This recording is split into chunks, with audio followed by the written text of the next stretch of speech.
आज हम लोग जगवंती गर्ल्स कॉलेज जयरामपुर के प्रांगण में हमारे कुछ विशिष्ट अतिथि के रूप में हमारे कुछ संभ्रांत सर लोग आए हुए हैं। मैं ये चाहता हूँ कि उनका एक छोटा सा परिचय दे दिया जाए। हमारे बीच में मौजूद हैं प्रोफेसर अशोक कुमार मिश्रा जी, जो झुनझुनवाला पीजी कॉलेज घाटकोपर में प्रोफेसर रहे और आप 1984 से लेकर के अक्टूबर 2020 तक लगभग 36 साल तक उस कॉलेज में आपने सर्विस दिया है और तमाम स्टूडेंट को जीवन में जीने के लिए अच्छे रास्ते पर ले जाने के लिए प्रेरित किया है।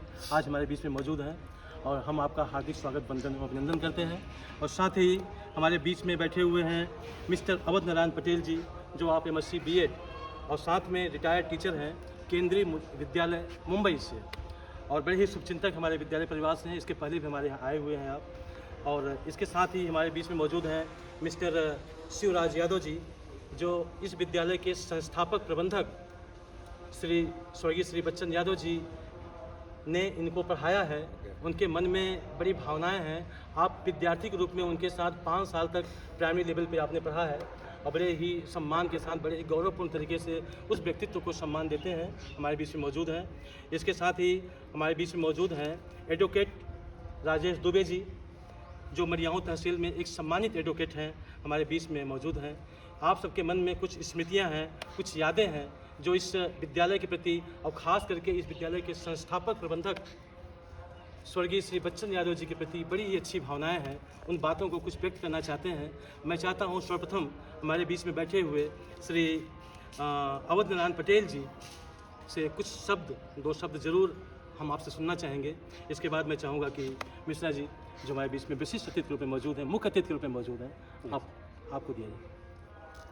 आप सभी को धन्यवाद। क्लोज करके फिर जरूर आपको यादव जी, उपस्थित प्राचार्य और दोस्तों, बड़ी यादें हैं, अच्छी यादें हैं।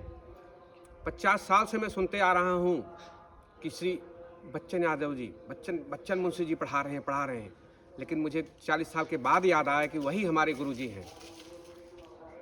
तो ये हमारे दोस्त श्री अशोक कुमार मिश्रा जी कहते थे कि हमें एक अध्यापक मिले थे, गुरुजी बच्चन यादव, श्री बच्चन मुंशी जी, उनके जैसा अध्यापक कोई नहीं मिला। तो जो मिश्रा जी हैं, अशोक मिश्रा जी चकमहनी गांव के रहने वाले हैं। अब मैं मिश्रा जी को से कुछ कहना चाहता हूं कि उनकी जो स्मृतियां हैं गुरुजी की, वो जरा यहाँ पे प्रकाश डालें। श्री मिश्रा जी। बिल्कुल। इस समय जगवंती इंटर कॉलेज के प्रांगण में बैठा हूँ। बहुत ही गर्व की अनुभूति हो रही है। यहाँ पर मेरे बगल में श्रीमती सीमा जी यादव प्रिंसिपल मैडम बैठी हैं। मेरे इस तरफ मुकेश जी, जो प्रबंधक हैं विद्यालय के, इंटर कॉलेज के मैनेजर हैं, प्रबंधक हैं, वो मुकेश जी यादव बैठे हुए हैं। ये और भी एक स्कूल में टीचर भी है। तो मुझे इतनी अच्छी अनुभूति हो रही है, इतना आनंद आ रहा है जिसका मेजरमेंट नहीं हो सकता है। क्योंकि मैं बम्बई में प्रोफेसर था, जब बताया अभी मुकेश जी ने, 36 ईयर्स, जुलाई 84 से लेके और अक्टूबर 2020 तक मैं पढ़ाई किया। प्राइमरी पढ़ा रामनगर प्राइमरी स्कूल से, फिर हाई स्कूल रामनगर में है, वहाँ से हाई स्कूल किया, 10वीं तक किया। फिर इंटरमीडिएट के लिए BNB गया और अब TD कॉलेज जौनपुर से BSc किया, गोरखपुर से MSc किया, बाद में PG ज्वाइन किया BHU में। मैं जब भी कहीं पर कभी भी पूरे जीवन काल में कहीं भी बैठा होऊंगा और चर्चा होती रही, तो पढ़ाई की जब भी चर्चा करता था तो बच्चन मुंशी जी की याद पहले आती थी। उनका नाम पहले लेता था मैं। और मेरे व्यक्तित्व में एकेडमिक कैरियर में, मेरे पूरे एकेडमिक कैरियर में जिन 4-5 लोगों का नाम मैं लेता था, उसमें पहला नाम होता था बच्चन राम यादव, बच्चन मुंशी जी। ये उनका वो कहने का, बुलाने का एक तरीका था, बच्चन मुंशी जी, बच्चन मुंशी जी। और प्राइमरी मैंने शुरू किया 1966 में 65-66 में पहला क्लास था, 70 में 5वीं हुआ, 1970 में 5वीं क्लास हुआ। अब पता नहीं उस समय सिस्टम क्या था, अब इस समय आज समझ में नहीं आता कि एक ही टीचर हर क्लास में कैसे पढ़ाएंगे। जैसे हम लोग तो गदहिया गोल बोलते थे, गदहिया गोल, बड़ी एक छोटी एक, फिर 2-3, तो जो है कि वो शुरू से। अभी शिवराज जी मेरे बगल में बैठे हैं, वो भी बहुत इमोशनल हो गए हैं। हम लोग साथ में आते थे, चकमहनी मेरा गांव में, शिवराज जी के गांव मेरा सेम गांव है। पैदल वो क्या बताए उस समय की सीन, आज कोई बच्चे सुनेंगे तो हंसेंगे, सुनेंगे भी नहीं, वो दूर चले जाए क्या किस्सा कहानी बता रहे हैं। झोला लेकर के, झोले में बोरा, बैठने के लिए बोरा लेकर के आना, और पटरी उसी में डाल के, और जिस पर बैठना है बोरा अपने झोले में रखना आना। पता नहीं चड्ढी पहनते थे, गंजी ऊपर शर्ट होती थी कि नहीं वो पता नहीं, गंजी होती थी, डोरीदार चड्ढी, और चप्पल तो कोई चर्चे नहीं है। तो मुंशी जी पढ़ाते थे, और मैंने स्टाइल उनकी ऐसी थी कि वो पजामा पहनते थे, पजामा डोरीदार बांधने वाला, चप्पल, और कुर्ता बहुत लंबा होता था, एकदम ठेगुनी के घुटने के नीचे तक कुर्ता होता था उनका। क्या बताएं, आज तो पता नहीं क्या बोलूं, कैसा लगेगा, लेकिन उस समय के टीचरों में, सारी टीचरों में जितने भी थे, प्राइमरी स्कूल से लेकर के, वो डेडिकेशन टुवर्ड्स द टीचिंग। वो ये नहीं कि हमको कितना उनको क्या, उस समय 40-50 रुपये मुश्किल से सैलरी रही होगी, लेकिन जान दे करके, जी जान दे करके वो जो है कि पढ़ाते थे। इतनी मजबूत नींव कर दिया था उस समय हम लोगों की कि क्या बताएं। वो नींव जो बिल्डिंग की बनती है ना, वो इतनी मजबूत कर दिया था कि वहाँ से चले प्राइमरी स्कूल, फिर हम आगे गए, फिर आगे के स्कूलों में भी एक एक टीचर मिलते गए, अच्छे टीचर जो है कि रामनगर में मोहनलाल तिवारी का नाम लेता हूँ मैं, और इंटर कॉलेज मड़ियाओं में रामाधार जी पांडे थे, केमिस्ट्री पढ़ाते थे। वो जो होता था उसमें टीचिंग मीडियम और लिखने का सब हिंदी में होता था, लेकिन रामाधार जी पांडे इंग्लिश में लेक्चर लेते थे और हम लोग सुनते थे। फिर से टिली कॉलेज गए, तो ये जो है वो फिर बच्चों से जैसे बाद में जब चले गए, हम जब कॉलेज में ज्वाइन मैंने कर लिया बम्बई में, तो मुलाकात कम होती थी, लेकिन कभी कभी होती थी, चर्चा होता था एक बार। और हाँ, दूसरी बात ये कि जैसे हर व्यक्ति का एक जो चीज़ की जो टाइप होती है, उसी टाइप से नेचर टेंस सिमेट्री रूल है। नेचर टेंस सिमेट्री, एक प्रकृति एक रूपता चाहती है। पानी को पानी में मिलाएं मिल जाएगा, तेल को तेल में मिलाएं मिल जाएगा, तेल और पानी मिक्सअप करें, कितना बॉटल भर के ऐसे करें बेचें तो भी मिलेगा नहीं, अलग हो जाएगा, अलग रहेगा। तो मेरी प्रवृत्ति थोड़ा पढ़ाई लिखाई में ठीक था मैं, तो उस प्रवृत्ति के आधार पर, उस स्वभाव के आधार पर क्षेत्र में, चकमहनी गांव के चारों तरफ जो सबसे नंबर 1 प्रेरणा स्रोत, सोर्स ऑफ इंस्पिरेशन, जिसका नाम ले लेकर के हम लोग जाप करते थे पढ़ने के लिए, डॉक्टर बबू राम यादव। डॉक्टर बबू राम यादव का नाम, और अब भी और नारायण को पता है कि जब कभी चर्चा होती है कहीं पर एकेडमिक्स में, एकेडमिशियंस में, इंटेलेक्चुअल पढ़े लिखे लोगों में, तो मैं बबू राम का नाम लेता हूँ। और बहुत दिनों से मेरी इच्छा थी कि कभी, मैंने बबू उदाहरण बताएंगे कि मेरे मन में इतना था कि कभी उनके घर चलेंगे। तो जो है कि और वो जब पढ़ा रहे थे हमारे गुरुजी बच्चन राम मुंशी जी, तो उस समय बताते थे बड़े बढ़िया बातें बताते थे। बबू मेरा छोटा भाई है, और वो जो है कि BHU पढ़ने गया था, तो वहाँ पर कमीज, कुर्ता नहीं, कमीज बटनदार, और यहाँ तक क्या था, पैजामा डोरीदार वाला, चप्पल, वो BHU में गया, और तो वहाँ टीचर ने उसको खड़ा कर दिया। Stand up, get up mister Yadav Babu Ram, mister Babu Ram get up, you remember that you are the student of BHU, mind it that you are the student of BHU। तो इशारा किया कि ये थोड़ा, तो बोले मुंशी जी बताने लगे गुरु जी हमारे कि वो आए रोते हुए घर पर आ गए, और ये उनके मुंह से कही हुई बातें मैं उसी सेंटेंस में कहने की कोशिश कर रहा हूँ कि वो आए, और अब जो है कि पानी की, तो वो जो है कि वो बताने लगे कि आया, और मैं तो बड़ी मुश्किल होती थी कि पैंट शर्ट कैसे बनाएं, कैसे, मतलब, तो मैंने इधर उधर करके थोड़ा उनको 2-3 पैंट शर्ट, एनीवे, मतलब बहुत मुश्किल से उधार करके, क्योंकि उसको कह दिए थे सर टीचर उस समय भाई कहना नहीं चाहिए एक्चुअली फिक्री, लेकिन भाई वहाँ पर जो BHU में जाएंगे तो पैंट शर्ट बढ़िया टाई वो सब करेंगे, तो पैजामा बोले उनको भाई। और वो बबू राम पढ़ते पढ़ते BSc MSc BHU से किया, PhD से किया, PhD किया, और बाद में बहुत जगहों से होते हुए ONGC में रहे। चर्चा उनकी जो है कि वो हमारे क्षेत्र में जो विद्वान थे, महाविद्वान, मेरा हमेशा वैसे ही रहा, मेरा बचपन से ही वही रहा है, और नारायण को अच्छी तरह पता है, शिवराज को भी पता है। मैं हमेशा एकेडमिशियन लोगों को, इंटेलेक्चुअल लोगों को, पढ़े लिखों को ही सम्मान देता हूँ। और जो मेरा ये व्यक्तित्व है, मेरे DNA में है कि मैं इनकम, प्रॉपर्टी और जो है कि वेल्थ मेरे किसी को आनर देने, किसी सम्मान देने का कभी आधार नहीं रहा है। कभी आधार बचपन से आज तक कभी भी कि किसकी आमदनी कितनी है, किसकी गाड़ी कितनी की है, कितना प्रॉपर्टी है, कितने मेल मालिक है, कभी रहा नहीं है। ह्यूमैनिटेरियन वैल्यूज़, इथिकल वैल्यूज़ और कैरेक्टर और हाउ कितने आप अच्छे इंसान हो, उस अनुपात ने मेरा आदर देने का भाव हमेशा रहता है आज भी। तो इसीलिए बबू राम मेरे प्रेरणा स्रोत थे पढ़ाई के बारे में। उनकी यादें हमको ललकारती थी, और उसी तरह से वो थे। उसके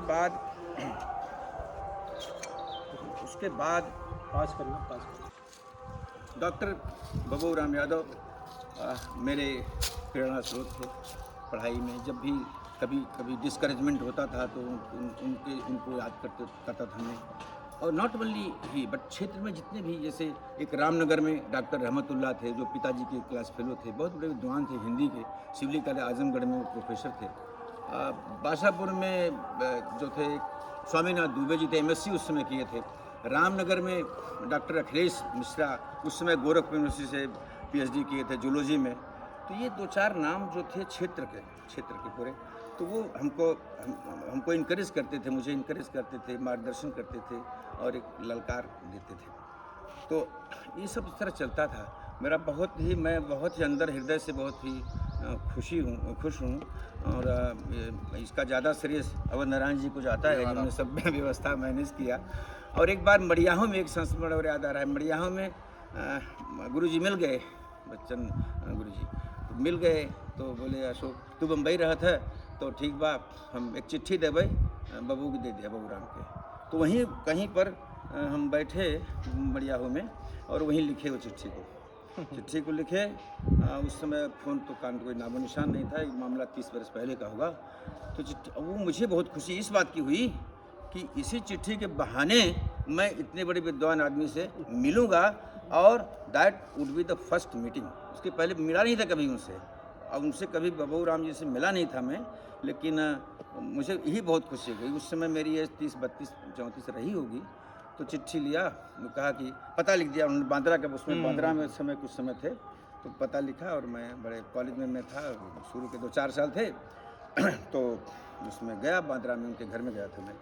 तो बैठे उठे चिट्ठी दिया, और बहुत अच्छा लगा कि उनसे मुलाकात मेरी हुई। इस तरह से वो मतलब बहुत अच्छा मुझे रहा है कि मैं जगवंती इंटरमीडिएट कॉलेज की प्रांगण में बैठा हूँ। आज जो है कि क्या तारीख है भाई? आज 31 मार्च का दिन बहुत ही मेरे लिए यादगार और बहुत बड़ा होगा, बहुत यादगार याद इसकी आएगी, कभी भूलेगा नहीं ये दिन मेरा 31 मार्च 2025 का, कि यहाँ मैं इस प्रांगण में बैठा हूँ जहाँ ऐसे ऐसे लोग हैं। मुकेश जी जैसे इस कॉलेज के प्रबंधक हैं, और सीमा जी प्रिंसिपल हैं। और मुझे सबसे ज़्यादा खुशी, कोई मुझसे सवाल करे, मैं कहीं भी कभी भी रहा हूँ, मैं बम्बई में 36 साल पढ़ाया, और कहीं भी जाता हूँ बच्चों के स्कूल में भी, तो मैं मिसेज से मेरी मिसेज भी टीचर रही हैं मुंबई में। She is AA B.Ed, M.A Sanskrit में हिंदी B.Ed, और वहाँ पर गवर्नमेंट स्कूल में थी, बाद में जा रहा हूँ। तो मैं उनसे कहता हूँ, अभी कोई प्रोग्राम होता है, जबलपुर में रहता हूँ, अभी मेरा बड़ा बेटा डॉक्टर है, DM कार्डियोलॉजी है मेडिकल कॉलेज में, सुभाष बोस में, बहू वहाँ पर है, सर्जन है गवर्नमेंट इसमें रेलवे इसमें। मैं यही कहता हूँ, और जिसको पाता हूँ यही कहता हूँ, मुझे सबसे अच्छा यहाँ लग रहा है, मुझे सबसे अच्छा यहाँ लग रहा है। तो मुझे सचमुच जब मैं किसी स्कूल में, कॉलेज में, टीचरों के बीच खासकर मुझे कितना अच्छा लग रहा है। 1, 2 टीचर, 3 के साथ में बैठा हूँ। बहुत वेरी डिफ़िकल्ट टू फाइंड, ये बहुत मुश्किल है कि अध्यापक। और एक बात मुकेश जी आपको बताता हूँ, बच्चों को बताइएगा, मैं एक बाहरी संस्मरण बता रहा हूँ। When I was the student of the MSc at Gorakhpur university, one of my professors doctor B Sharma, he was the analytical professor, analytical chemistry. He used to teach analytical chemistry in the Gorakhpur University. We were sitting in the classroom. We were MSc students were sitting in the classroom. He asked one question. Dr. B Sharma, analytical chemistry professor at Gorakhpur University. He asked that, what is most difficult to be? What is most difficult to be? We were at the age of 21, 22. We students were at the age. MSc students will be of 21, 22 age. So we started thinking. We all started thinking in the classroom. What is most difficult? He asked the question. What is most difficult to be? Somebody answered. Somebody responded. Told that to be an IAS officer is very difficult. Somebody told no. Somebody told to crack the MBBS, to become doctor is very difficult. Somebody told to be that is very difficult. This is very difficult. We started smiling. We understood that all these answers are wrong. Then we asked, sir, then what is answer? He started laughing. What? So we asked, sir, you tell me, you answer the question. What is most difficult to be? आप बताइए कि सबसे मुश्किल, सबसे difficult क्या है? Here among us, you are sitting here. I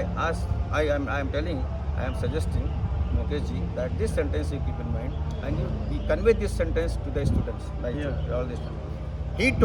He answered, he responded that to be a good human being is most good. Seema ji, principal right no? एक अच्छा इंसान होना संसार में सबसे मुश्किल है। आप सब कुछ हो सकते हैं, आप लाल बहादुर शास्त्री नहीं हो सकते। वो सोचिए, आप एपीजे कलाम सोचिए, लाल बहादुर शास्त्री सोचिए, आप डॉक्टर मनमोहन सिंह सोचिए। मतलब अच्छे, ईमानदार, ऑनेस्टी, हाई डिफिकल्ट। मैं बच्चों से यही, भाई to be corrupt by doing corruption, by taking bribe, what you can do, you can earn more money. Only that is the thing. Only one thing, that you will make more money, you will have more prosperity, more wealth. Your car will be of 40 lakhs. But bad smell will come when somebody will name your name. Somebody will take your name. दुर्गंध आएगी। शास्त्री जी आज पूरे देश में हमारे इतने honest आदमी, लाल बहादुर शास्त्री, कहीं भी किसी पार्टी का आदमी हो देश के अंदर, सब नाम लेते ही ऐसे हो जाता है। वही भाव जो मैं आज इतना बोल रहा हूँ, हमारे जो फर्स्ट गुरु जी थे, श्री स्वर्गीय बच्चन जी यादव, तो वही उनको मैं प्रणाम करता हूँ, उनकी स्मृतियों को मैं प्रणाम करता हूँ। और मेरी आस्था इसी बात में है, किसी में होगी, मेरी यही है। और यही मैं चाहता हूँ कि प्रिंसिपल मैडम सीमा जी से भी मेरा यही अनुरोध और रिक्वेस्ट है कि मेरी इन भावनाओं को आप बच्चों में बताइए। अब मैं समझता हूँ, ऐसा नहीं समझता, आप उनकी बेटी हैं, हमारे गुरु जी की, फर्स्ट गुरु जी की, तो जेनेटिक जो होता है ना, बहुत होता है। जेनेटिक इफेक्ट जो होता है, hereditary effect, parental, Awadh Narayan ji इस बात से सहमत होंगे कि वो रहता है। कभी नहीं हो सकता कि वो इतने अच्छे थे तो आप में कोई बुराई आ सकती है। मुकेश जी में वो जेनेटिक इफेक्ट जो है परकुलेट्स। और एक बात आपको करना चाहूँगा मैं, things percolate from top to bottom, can not go from top bottom to top. कोई अच्छाई या बुराई नीचे से ऊपर नहीं जा सकती, ऊपर से नीचे आती है।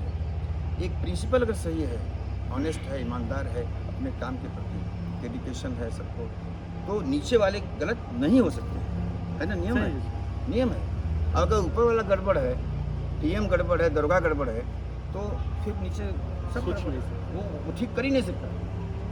तो आप लेक्चर भी लेते हैं, हाँ, तो लेक्चर जिस भी सब्जेक्ट का हो, जो ऊपर मैं डिग्री कॉलेज में पढ़ाया, आपको बताऊं, और नारायण नौजी 12 कि एक लेक्चर लेने के लिए मैं 30 अक्टूबर को रिटायर हुआ 2020 में 2020 में, और लास्ट वीक तक लेक्चर लिया।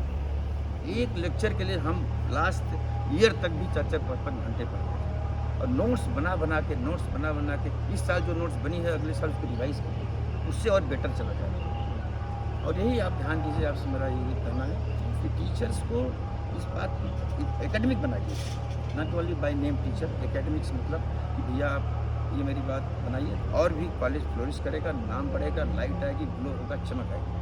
कि ईमानदारी से पढ़ाइए, मेहनत से पढ़ाइए, उसके साथ कोई कंप्रोमाइज़ नहीं है, करिए, ईमानदारी से पढ़ाइए। नहीं कि भाई घंटी बजी आप बैठे हैं, कोई कुछ कर रहा है, कुछ कर रहा है, ऐसा नहीं। जाइए ईमानदारी से पढ़ाइए, इसी बात पर सबसे अधिक ध्यान दीजिए। क्वालिटी एजुकेशन होनी चाहिए इस बात में, क्योंकि ये सबसे बड़ी बात देश की दशा हो, प्रदेश की दशा हो, सब जगह सबसे बड़ी शर्म चिंता की बात यही होती है कि टीचिंग नहीं करते हैं। बहुत से कॉलेजों में बेल बज गई, छुट्टी बना रहे हैं, प्रिंसिपल के सामने बैठे हैं, प्रिंसिपल टीचर बोलेंगे आप इस बात को जानते होंगे, तो नई बात नहीं कर रहा हूँ, तो सर जाऊँ नहीं बैठे आज छुट्टी है, मर्दा छुट्टी है, बना के देगा। तो वो हेड जो हेड ऑफ द इंस्टीट्यूशन होता है उस पर बहुत असर पड़ता है, जैसा चाहे वैसा। तो बच्चे टीचर ईमानदारी से पढ़ें, मेहनत से पढ़ें, डेडिकेशन से पढ़ें, तो बच्चे निकलेंगे तो अच्छे वो निकल जाएंगे। सब नहीं निकलेंगे लेकिन कुछ तो निकलेंगे। और जो हमारे गुरु जी थे चंद्रम जी, उनकी स्मृतियों को हमेशा मैं प्रणाम करता रहता हूँ, और उनके ही पुण्य प्रताप से ये हुआ है। डॉक्टर महबूब यादव की विद्वत्ता, उनका टैलेंट, उनकी इंटेलिजेंसिया, और उस इन्वायरमेंट में आप सब लोग, मैंने भी बताया, मुकेश जी ने बताया कि 6 भाई बहन में 4 बहन थी, 2 भाई, और सब एक से एक। 2 भाई बताइए अमेरिका में, एक भाई यहाँ पर घूम मचा रहे हैं। तो वो चीज़ होती है कि कभी भी अच्छे लोगों का बुरा नहीं होगा, इट में टेक टाइम, लेकिन कंफ्यूजन ये होना चाहिए कि अच्छे संस्कार, अच्छी बात है। उससे एक नुकसान खाली हो सकता है, बस only that you not make more money, more wealth, very costly car, doesn't matter. घर है हमारे पास में, बस बहुत है, किचन चल रहा है, कम अर्निंग ठीक है, बहुत है। तो वो कोई कभी भी मैंने देखा है कि वो कभी मैटर नहीं करता, वो टेम्प्रेरी होता है, कभी कोई चमकाता है, और गलत काम के लिए ही करप्शन होता है, पैसे के लिए। मैंने जनी दैट, बाकी कुछ नहीं। मैं बताऊँ आपको, Narayan will agree with me, मेरे घर में एक पैसा कभी भी गलत नहीं आया।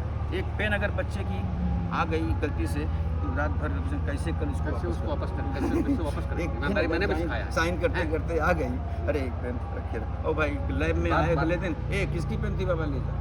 मैं 1 रुपया नंबर 2 का कभी नहीं आया। ट्यूशन मैंने किया थोड़ा 10 साल तक, 1990 से 2000 तक, केमिस्ट्री 12th क्लास का।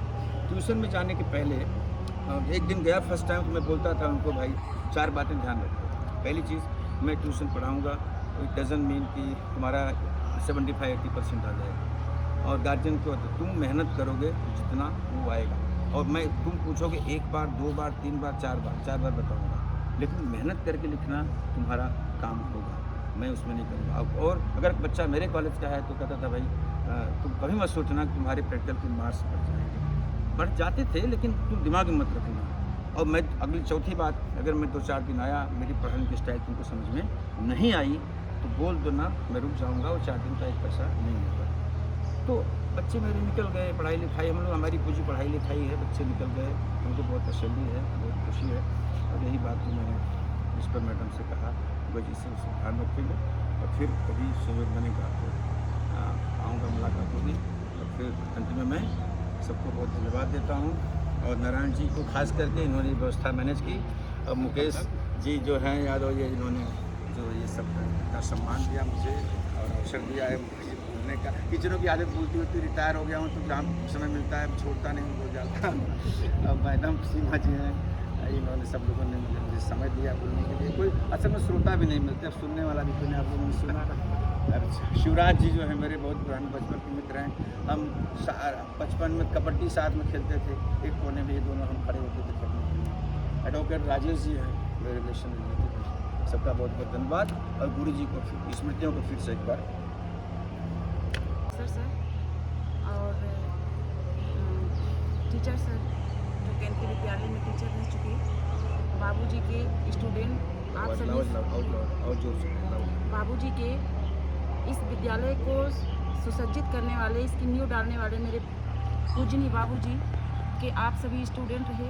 आप सब ने उनकी स्मृतियों को साझा किए, जिससे सुनकर मुझे बहुत ही गुड फीलिंग हुआ। और हम उम्मीद करते हैं कि आपके दिए हुए सजेशन से हम हमेशा आगे बढ़ेंगे, और बच्चों को टीचरों का सहयोग लेते हुए मैं बच्चों को आगे बढ़ाऊंगी। पूरी कोशिश करती हूँ, ईमानदारी के साथ मैं ऐसा ज़रूर करूँगी और बाबूजी की सोच को कायम रखने की पूरी कोशिश करूँगी। कहना चाहूँगा कि ये धरती का जो एक कण कण है, आज ये प्रफुल्लित होगा आप जैसे लोगों को यहाँ पे पा करके, जिसकी हमने कल्पना भी नहीं किया था कि और कभी सोचा भी नहीं था और सुना भी नहीं था।